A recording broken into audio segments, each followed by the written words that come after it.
जय हिंद। आज हम लोग समझेंगे सीआईडी क्या होता है, सीआईडी क्या होती है और सीआईडी का मतलब क्या होता है, सीआईडी में भर्ती कैसे होते हैं।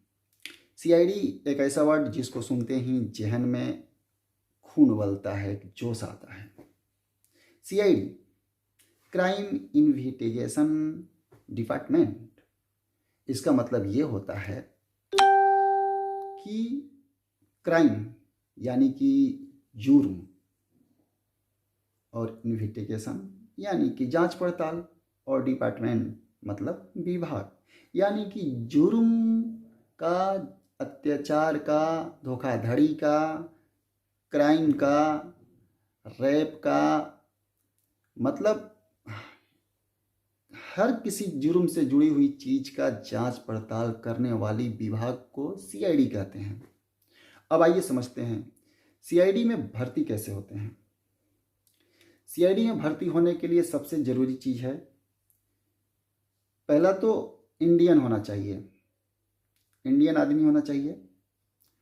दूसरे नंबर पे कम से कम एजुकेशन सीआईडी में भर्ती होने के लिए 12वीं पास होना ज़रूरी है। 12वीं पास होना ज़रूरी है, लेकिन हाँ, उसमें भी कोई ऊंचे लेवल का जो पद है उसके लिए स्नातक होना जरूरी होता है। इसमें महिला पुरुष दोनों काम कर सकते हैं।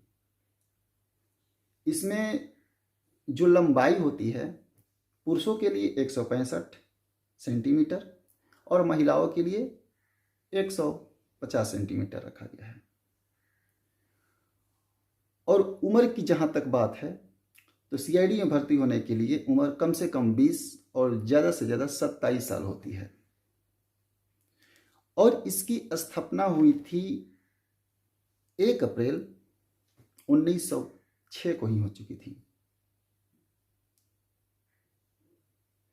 सीआईडी एक ऐसा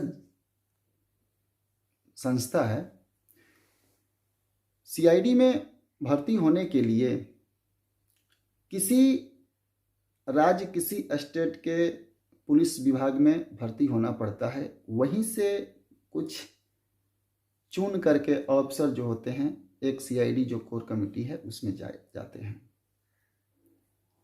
तो अब आप समझ गए होंगे कि सीआईडी क्या है और सीआईडी का मतलब क्या होता है, सीआईडी में जाने के लिए क्या क्या चीज़ ज़रूरी होता है। और सीआईडी को हम आम भाषा में समझाए और हमारे लोग समझ गए, नहीं तो बहुत लोग नहीं जानते हैं, हमारे देशवासी जो गांव में रहते हैं, शहर से दूर रहते हैं, कि उनको पता नहीं कि सीआईडी क्या है। सीआईडी जुर्म का जांच पड़ताल करने वाली एक मुख्य संस्था है। जय हिंद।